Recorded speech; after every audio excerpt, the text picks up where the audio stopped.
Hello friends, welcome back to my YouTube channel. ఇవాళ మనం పల్లీ చట్నీ రెసిపీ ఈజీగా ఎలా చేయాలో తెలుసుకుందాం. ముందుగా స్టవ్ మీద సిమ్లో ప్యాన్ పెట్టాలి.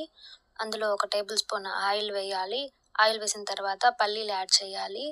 నేను ఇక్కడ పల్లీలు 3 గుప్పులు తీసుకున్నాను. అంటే కొలతకి 2 కప్పుల పల్లీలు వస్తాయి.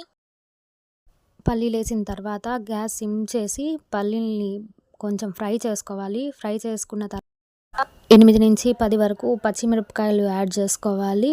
ఇవి కొంచెం ఫ్రై అయిన తర్వాత కొంచెం కొబ్బరి యాడ్ చేసుకోవాలి.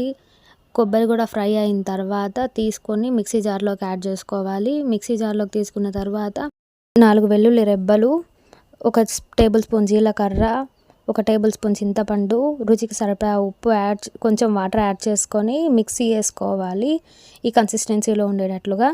ఇప్పుడు మళ్ళీ ఆ ప్యాన్ పెట్టి స్టవ్ మీద ఆయిల్ వేసి అందులో పోపు అవి కొంచెం వేగాక ఇప్పుడు మనం కరివేపాకు యాడ్ చేసుకోవాలి. తర్వాత 2 నుంచి 3 వరకు ఎండుమిరపకాయలు తుంచి యాడ్ చేసుకోవాలి.